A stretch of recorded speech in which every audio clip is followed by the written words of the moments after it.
दोस्तों आज मैथ की वीडियो में हम पढ़ने वाले हैं मैथ का important chapter profit and loss.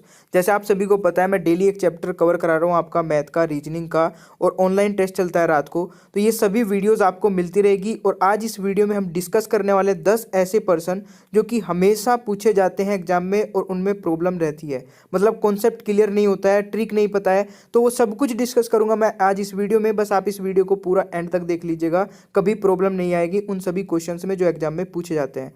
हो सके तो शेयर करिएगा अपने सभी दोस्तों को, और वीडियो पसंद आए तो लाइक करना बिल्कुल मत भूलिएगा। आगे इसी तरीके की वीडियोस लेने के लिए बेल आइकन को ऑन कर लीजिएगा चैनल को सब्सक्राइब करने के बाद। तो चलिए स्टार्ट करते हैं आज के इस चैप्टर को। और यहाँ पे मैं बिल्कुल बेसिक से जीरो लेवल से स्टार्ट करने वाला हूँ प्रॉफिट एंड लॉस को। सबसे पहले मैं आपको कॉस्ट प्राइस, सीपी क्रय मूल्य और सेलिंग प्राइस विक्रय मूल्य के बारे में बताऊंगा, क्योंकि बहुत सारे बच्चे जब हाई लेवल के क्वेश्चन पे हम जाते हैं और अच्छे लेवल के क्वेश्चन पे जाने के बाद में जब हमें ये नहीं पता चलता कि कौन सा इसमें सीपी और कौन सा एसपी है, तो वहाँ पे बहुत प्रॉब्लम आती है। तो बिल्कुल बेसिक से पढ़ते हुए चलेंगे स्टेप बाय स्टेप, तो प्रॉब्लम कहीं पे नहीं आएगी। मैंने लिखा है यहाँ पे सीपी क्रय मूल्य। देखिए सबसे पहले तो ये चीज़ क्लियर होगी कि सीपी को ही क्रय मूल्य बोला जाता है। और राम ने 10,000 रुपये में मोबाइल खरीदा, यानी कि जितने रुपए में राम ने मोबाइल को खरीदा वो क्या है, सीपी है, वो क्रय मूल्य है। ठीक है। सेलिंग प्राइस क्या होती है, राम ने 12,000 रुपये में मोबाइल बेच दिया, एक तो ये सीपी है, और राम ने 8,000 रुपये में बेच दिया, सॉरी सेलिंग प्राइस है, एसपी है। 8,000 रुपये में मोबाइल बेच दिया तो ये सेलिंग प्राइस है। दो सेलिंग प्राइस का मतलब क्या है, राम ने एक बार तो इस मोबाइल को प्रॉफिट पे बेचा है 2,000 के, और एक बार बेचा है लॉस पे। तो इस कंडीशन में आप समझ गए होंगे कि सेलिंग प्राइस आपकी दो हो सकती है। ठीक है, एक आपकी प्रॉफिट वाली, एक लॉस वाली। अब यहाँ पे हमें क्या पता चलता है कि जब हमारा प्रॉफिट होगा तो सेलिंग प्राइस बड़ी होगी, कॉस्ट प्राइस से सेलिंग प्राइस आपकी बड़ी होगी। और जब हमारा लॉस होगा तो हमारी सीपी से सेलिंग प्राइस छोटी होगी। तो इस चीज़ को यहाँ पे दिमाग में रखिएगा। जैसे मैंने यहाँ पे बता भी दिया आपको, जब प्रॉफिट होगा तो जो 12,000 रुपये में मोबाइल बेचा है, 10,000 का मोबाइल, तो हमारी सीपी बड़ी है तो हमारा प्रॉफिट हुआ है। और जब लॉस होगा तो हमारा कॉस्ट प्राइस जो है वो बड़ा होगा और सेलिंग प्राइस छोटा होगा। तो यहाँ पे एक चीज़ और मैं आपको बता देता हूँ।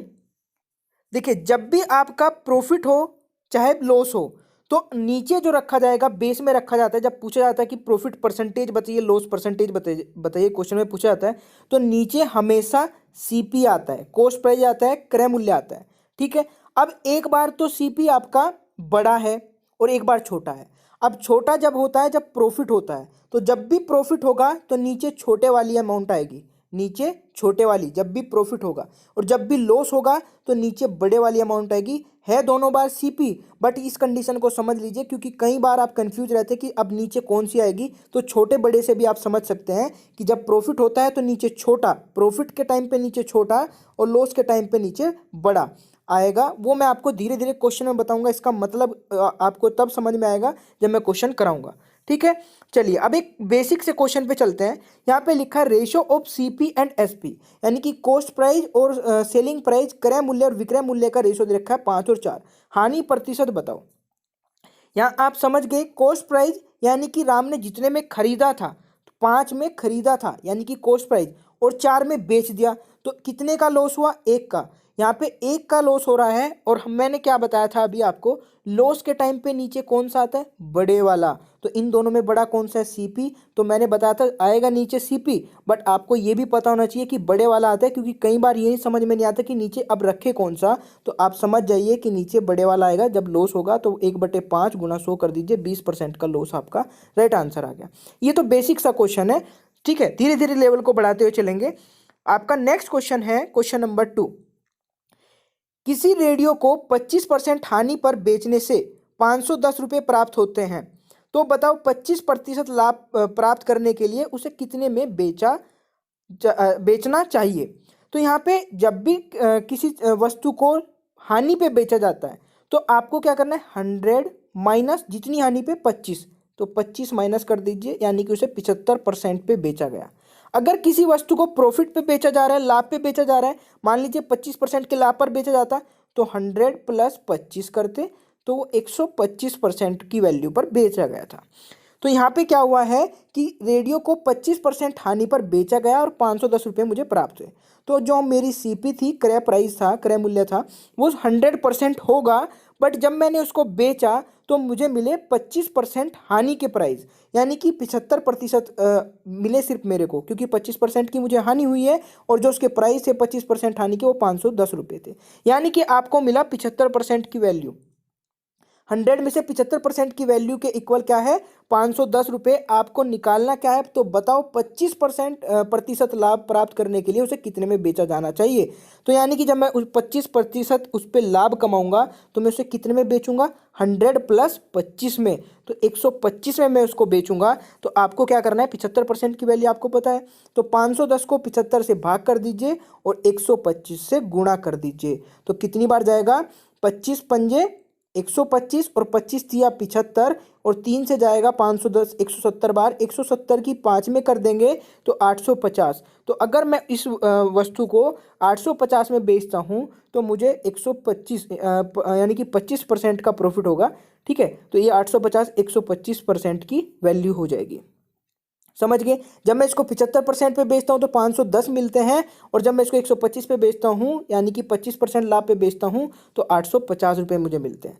समझ गए, कॉन्सेप्ट क्लियर है, कोई प्रॉब्लम नहीं है। इस टाइप का क्वेश्चन आपके एग्जाम में आ सकता है। चलिए नेक्स्ट क्वेश्चन एक और देख लेते हैं इसी तरीके का, ताकि डाउट ना रहे बिल्कुल भी।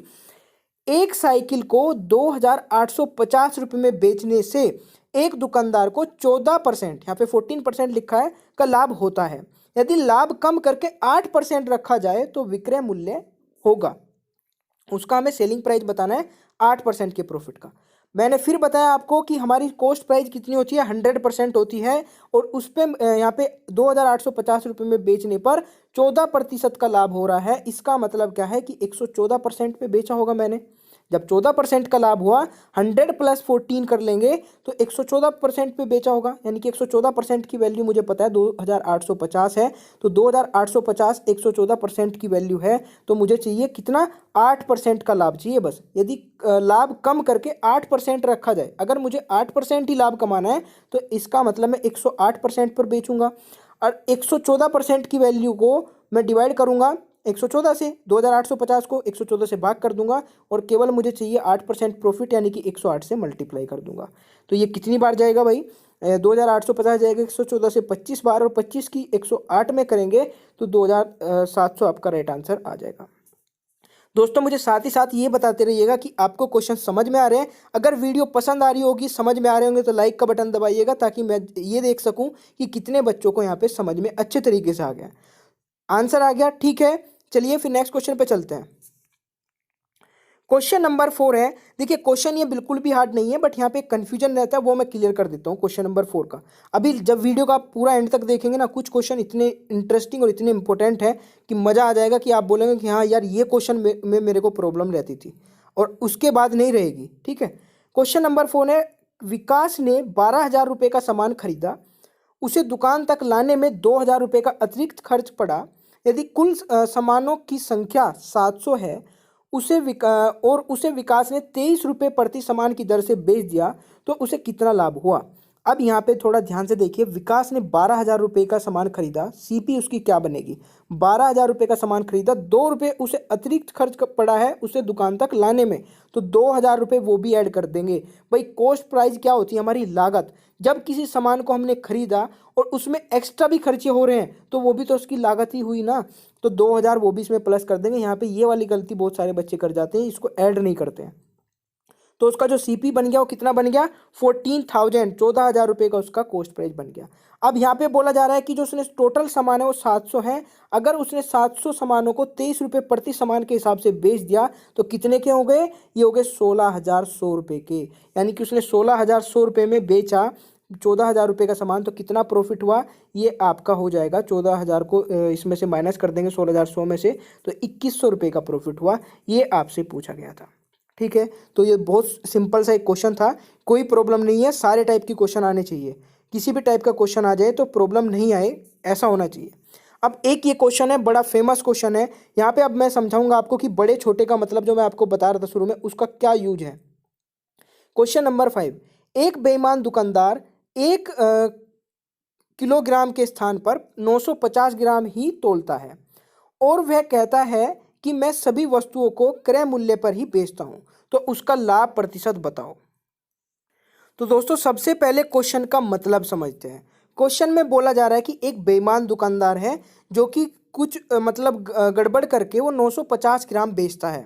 ठीक है, 1 किलो के स्थान पे 950 ग्राम बेचता है, वो कुछ गड़बड़ कर देता है। ठीक है, जब वो 950 बेचेगा 1 किलोग्राम के जगह पे, तो वो प्रॉफिट कमा रहा है। बेचने में कितना प्रॉफिट कमा रहा है? 50 ग्राम का। हर 1 किलोग्राम पे 50 ग्राम का प्रॉफिट कमा रहा है। तो यहाँ पे क्वेश्चन में आपसे यही पूछा गया है कि वो कितना प्रतिशत लाभ कमा रहा है। ठीक है, और वो ये बोलता है कि मैं जितने में खरीदता हूँ ना सामान को, उतने में बेच देता हूँ। तो अगर वो जितने में खरीदता है उतने में बेच देता है, बट प्रॉफिट वो कहाँ से कमा रहा है? जो ये कम बेचता है तोलने में, यहाँ से वो प्रॉफिट कमा रहा है, यानी कि 50 ग्राम का प्रॉफिट कमाएगा। अब मुझे ये बताइए, प्रॉफिट हम किस चीज़ पे निकालते हैं? छोटे वाली अमाउंट पे, बड़े वाली अमाउंट पे? अब यहाँ पे आपको समझ में नहीं आएगा कि नीचे कौन सी रखी जाए। अगर समझ में आ रहा है तो बहुत अच्छी बात है, अगर समझ में नहीं आ रहा है तो प्रॉफिट हमेशा छोटे वाली अमाउंट पे निकाला जाता है। तो छोटे वाली नीचे रख दीजिए, 50/950 और गुणा 100। तो यहाँ 0 से 0 कट जाएगी, 5 से 95 जाएगा 19 बार। 100 को 19 से भाग करेंगे कितनी बार जाएगा? 5 से 5/19। तो ये हो जाएगा आपका राइट आंसर। अब समझ में आ गया कि जब आपको ये समझ में ना आए कि नीचे कौन सी अमाउंट रखी जाएगी, तो प्रॉफिट होते ही नीचे छोटे वाली अमाउंट, लॉस होगा तो नीचे बड़े वाली अमाउंट। बस आपको इतना करना है। चलिए, आशा करता हूं कि समझ में आ गया होगा। नेक्स्ट क्वेश्चन पे चलते हैं। एक क्वेश्चन और देखिए। अभी परसेंटेज का चैप्टर मैंने आपको कराया था, और परसेंटेज का एक वीडियो है जो ज़बरदस्त वीडियो मैंने बनाई थी, उसका लिंक नीचे दे दूंगा डिस्क्रिप्शन बॉक्स में, उसे देख लीजिएगा। वहाँ पे भी मैंने ये आपको ट्रिक बताई थी कि इसका अभी बहुत यूज होगा, और अब ये प्रॉफिट एंड लॉस में भी आ गई है। तो इसको देख लेते हैं कैसे इसका यूज करते हैं। एक बेईमान दुकानदार सामान खरीदते समय 10% की गड़बड़ करता है तथा सामान बेचते समय भी 10% की गड़बड़ करता है, तो बताओ उसे पूरे सौदे में कितना लाभ होगा। अब ये क्वेश्चन बड़ा इंटरेस्टिंग सा है, और यहाँ पे बहुत सारे बच्चे इसमें लगाएंगे तिकड़मबाजी कुछ और करके, बट अगर आपको पता है इस ट्रिक का तो आप इसे कर लेंगे सेकंडों में। इसको तो रट लीजिए, ये बहुत इंपॉर्टेंट है। बहुत सारे क्वेश्चन को ऐसी चुटकियों में हल कर देते हैं। यहाँ पे है आपको x + y + x×y/100। आपको इतना पता होना चाहिए, जब भी 2% को 1% बनाना हो, 2% का कंक्लूजन निकालना हो कि उनसे बना क्या है, प्रॉफिट बना, लॉस बना, जो भी पूछा जाए, तो इसको उठा के अप्लाई कर दीजिए। अगर किसी भी क्वेश्चन में सिर्फ 2% दिए ना, कुछ भी नहीं दिया है डाटा, तो आपका ये अप्लाई होगा, और इससे आपको पता चलेगा कि प्रॉफिट हुआ या लॉस हुआ उस क्वेश्चन में। ठीक है, तो यहाँ पे देखिए क्या करना है आपको भाई। जब वो खरीदता है तब भी 10% की गड़बड़ करता है, जब बेचता है 10% की गड़बड़ करता है, यानी कि वो 10% प्रॉफिट तब कमा रहा है, 10% प्रॉफिट अब कमा रहा है। तो यहाँ पे बहुत सारे बच्चे क्या करेंगे, वो 20% प्रॉफिट कमा रहा है, और आपको ऑप्शन में भी मिल जाएगा, बट वो राइट आंसर नहीं होगा। यहाँ पे आपको क्या करना है, 10 + 10, ठीक है, प्लस 10 × 10/100 आपको करना है। तो 10 + 10 कितना हो जाएगा? 20, और ये 0 से 0 कट जाएगा, 1 की 1 में करेंगे तो 1, तो उसे 21% का प्रॉफिट हो रहा है। ये आपका होगा सही आंसर। ठीक है भाई, आशा करता हूँ कि समझ में आ गया होगा। अगर किसी भी क्वेश्चन में डाउट रहता है तो नीचे कमेंट बॉक्स में टाइप कर दीजिए कि क्वेश्चन नंबर इसमें प्रॉब्लम है, बताइएगा दोबारा से, तो दोबारा से भी बताया जाएगा। चलिए नेक्स्ट क्वेश्चन पे चलते हैं। Question number 7। देखिए, ये इतना फेवरेट क्वेश्चन है अलग अलग एग्जाम में। पुलिस का एग्जाम ले लीजिए, एसएससी का एग्जाम ले लीजिए, सभी एग्जाम में क्वेश्चन एक एक बार आ चुका है। बस थोड़ा सा लो हाई लेवल रहता है, यानी कि ये लो हाई लेवल भी नहीं बोल सकते, मतलब इसी टाइप का क्वेश्चन पूछा जाता है। तो इसमें बोला जा रहा है 4 रुपये में 3 के दर से नींबू खरीद कर 3 में 4 की दर से बेच दिए, तो बताओ हानि प्रतिशत बताओ। तो यहाँ पे देखिए, अब आपको थोड़ा पढ़ने में अजीब सा लगा होगा क्वेश्चन। अब करेंगे कैसे ये तो पता ही नहीं चलेगा। यहाँ पे बोला 4 रुपये में 3 की दर से नींबू खरीद कर 3 में 4 की दर से बेच दिए, तो आपको ज़्यादा क्वेश्चन समझने की जरूरत भी नहीं है। यहाँ पे आपको बस एक चीज़ पता होना चाहिए, ये प्राइस है और ये क्वांटिटी है, बस। अगर आपको इतना पता चल गया तो एक साइड में लिखिए प्राइस, एक साइड में लिखिए क्वांटिटी। 4 में 3 खरीदे, ये सोचिए, और 3 में 4 बेच दिए, तो ऑब्वियसली बात है, आप सीधा सीधा देख सकते हैं हुआ तो लॉस ही है। बट आपको अगर ये भी नहीं समझ में आ रहा कि लॉस हुआ प्रॉफिट हुआ, तब भी कोई टेंशन की बात नहीं है। इस तरीके से उठा के इनकी क्रॉस मल्टीप्लाई कर दीजिए। 3 की 3 में करेंगे 9, 4 की 4 में करेंगे 16। अब अगर क्वांटिटी वाली साइड बड़ी आए, अगर ये वाली साइड बड़ी आए तो हमेशा लॉस होगा, और अगर ये रुपीज़ वाली साइड बड़ी आए तो ये आपका प्रॉफिट होगा। समझ गए? लॉस कब होगा? जब क्वांटिटी वाली साइड बढ़ी आए, और प्रॉफिट कब होगा? जब आपका रुपीज़ वाली साइड बढ़ी आए। तो ये बिल्कुल सोचने वाली बात ही खत्म हो गई कि यहाँ पे इस क्वेश्चन में प्रॉफिट हुआ है, लॉस हुआ, सीधा सीधा समझ में आ गया कि लॉस हुआ है। ये कितना लॉस हुआ है? 7 का लॉस हुआ है। अब फिर बात आती है कि इन दोनों में से नीचे कौन सा रखा जाए? नीचे आपका रखा जाएगा, जब लॉस होगा नीचे क्या रखा जाएगा? बड़े वाली अमाउंट। इन दोनों में बड़ी कौन सी है? ये वाली, तो नीचे रख दीजिए ये 7/16 गुना 100 से कर दीजिए, तो कितना आ जाएगा? 43 कंप्लीट 3/4% आपका प्रॉफिट लॉस आ जाएगा, या फिर हम बोल सकते हैं 43.75% का लॉस होगा। अब ये बताइए कैसा मतलब क्वेश्चन लगा आपको ये सोल्व करने के बाद में। और इसी टाइप का एक क्वेश्चन मैं आपको देता हूँ घर के लिए, तो ट्राई करके देखिए, आंसर दीजिए कमेंट बॉक्स में। मैं जरूर देखूंगा कि कितने बच्चों ने आंसर दिया, ताकि मुझे पता चलेगी कि जो मैंने ट्रिक आपको सिखाई वो आपको समझ में कितनी आई है। तो ये वाला क्वेश्चन जल्दी से ट्राई करिए और राइट आंसर कमेंट बॉक्स में बताइएगा। चलिए, अगर नहीं होगा वो भी बताइएगा, मैं नेक्स्ट वीडियो में कवर करूंगा। क्वेश्चन नंबर 8 पे आते हैं। एक बहुत अच्छा क्वेश्चन है क्वेश्चन नंबर 8 भी। एक वस्तु को किसी मूल्य पर बेचने पर एक व्यक्ति को 20% का लाभ होता है। यदि वह उसे दोगुने मूल्य पर बेचे तो कितना प्रतिशत लाभ होगा? अब यहाँ पे जब किसी वस्तु को किसी मूल्य पर बेचने पर एक व्यक्ति को 20% का लाभ होता है, यदि वह उसे दुगने मूल्य पर बेचे तो कितना प्रतिशत लाभ होगा? मैंने माना उसका क्रय प्राइस जो सीपी है वो 100 है। अब जब उसे 20% का लाभ होगा उसे बेचने पर, तो सेलिंग प्राइस कितना हो जाएगा? 120 हो जाएगा। भाई समझे आप इसको? कॉस्ट प्राइस उसका 100 है, तो सेलिंग प्राइस कितना हो जाएगा? 120। ये क्वेश्चन तो हो गया आपका यहाँ तक। अब यदि के बाद क्या बोला जा रहा है? यदि वह उसे दोगुने मूल्य पर बेचे, दोगुने मूल्य यानी कि न्यू सेलिंग प्राइस कितना हो जाएगा? इसका डबल कर दीजिए, 120 का डबल कितना होगा? 240। तो अगर वो उसे 240 पर बेचे तो कितना प्रतिशत लाभ होगा? भाई कॉस्ट प्राइस तो अभी भी हमारी 100 ही है, ठीक है, और न्यू प्राइस हमारा जो बन गया सेलिंग प्राइस वो कितना बन गया? 240। तो ये डिफरेंस कितने का आया? 140 का। तो यहाँ पे इससे निकाल लेंगे लाभ, तो 140 को 100 से भाग करेंगे और गुना कर देंगे 100 से, क्योंकि परसेंटेज पूछी गई है तो 100 से 100 कट जाएगा। 140% का आपको लाभ हो गया, ठीक है, प्रॉफिट, ठीक है।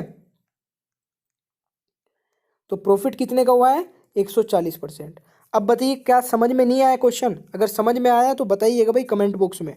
चलिए क्वेश्चन नंबर 9 पे आ जाते हैं। 9 भी बहुत अच्छा क्वेश्चन है। ये कैसे यार ब्लर सा हो गया?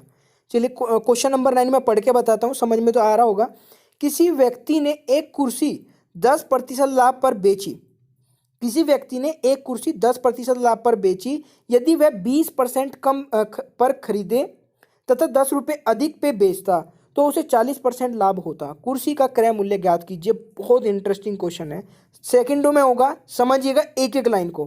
भाई किसी व्यक्ति ने कुर्सी 10% लाभ पर बेची, यानी कि कुर्सी का जो सीपी होगा, क्रय प्राइस होगा, उसने 100 में खरीदी होगी, 110 में बेच दी 10% लाभ पर। ये तो हो गया आपका क्वेश्चन। कहाँ तक? यहाँ तक हो गया, यहाँ तक, ठीक है।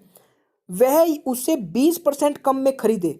यदि वह उसे, देखिए यहाँ पे, यदि वह उसे 20% कम में खरीदे, 20% कम में यानी कि 80 में अगर वो खरीदे और 10 रुपये अधिक रखकर 40% का लाभ कमाए, यानी कि उसके 10 रुपये बढ़ा के 40% का लाभ कमाए। अब जब वो 80 रुपये में उसे बेचेगा तो अब मैं 80 पे तो 40% का लाभ कमाऊंगा। जब मैं उसे 80 में खरीदूंगा, सॉरी, तो उस पर जो 40% का लाभ मेरे को कमाना है वो 80 पे तो कमाना है।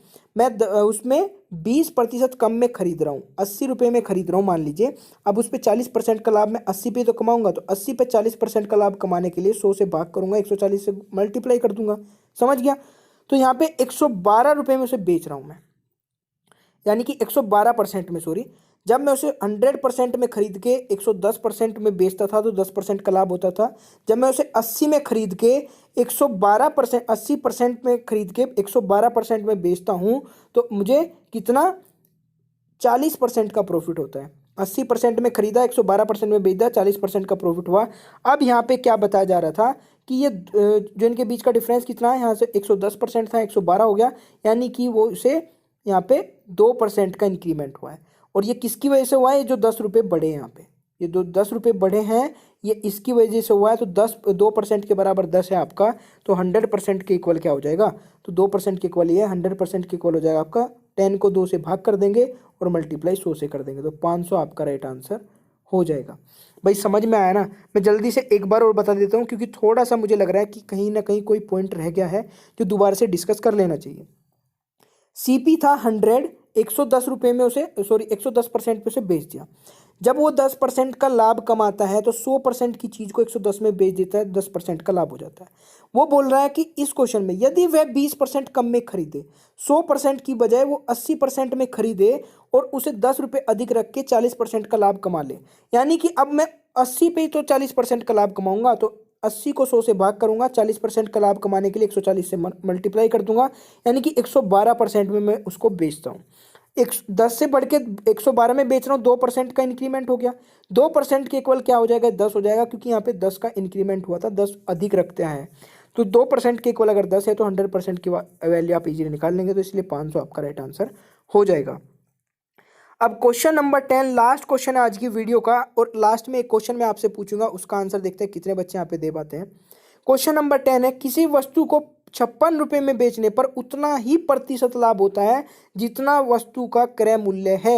वस्तु का क्रय मूल्य क्या है? यहाँ पे बोला जा रहा है किसी वस्तु को 56 रुपये में बेचने पर उतना ही प्रतिशत लाभ होता है जितना उसका क्रय मूल्य है। जितने में उसे खरीदा था ना, उतना ही प्रतिशत लाभ होता है। ठीक है, तो हमें यहाँ पे एक चीज सीखनी है, ट्रिक है यहाँ पे बहुत अच्छी, कि जो 56 रुपये लिखे हैं ना, इसके ऐसे फैक्टर करने हैं कि दोनों की मल्टीप्लाई करके तो 56 आए और दोनों का डिफरेंस 10 आए। ये ट्रिक है। ठीक है, तो इसको जान लीजिए कि 56 के ऐसे फैक्टर क्या हो सकते हैं। 56 के बहुत सारे फैक्टर हो सकते हैं, बट ऐसा फैक्टर चाहिए जिसका डिफरेंस 10 आना चाहिए। ठीक है, तो 14 में से -4 करेंगे, 14 चौका 56, और 14 में से 10 माइनस करेंगे तो ये 4 माइनस करेंगे तो 10। तो अब आपका आंसर आ चुका है। आंसर क्या होगा? यहाँ पे प्रॉफिट पूछा है कितने मूल्य का प्रतिशत होता है, वह जितनी वस्तु का क्रय मूल्य। तो यहाँ पे जो छोटे वाली अमाउंट होगी बस उसमें आपको 0 लगाना है, छोटे वाला जो फैक्टर होगा, और वो इतने % आपका राइट आंसर हो जाएगा।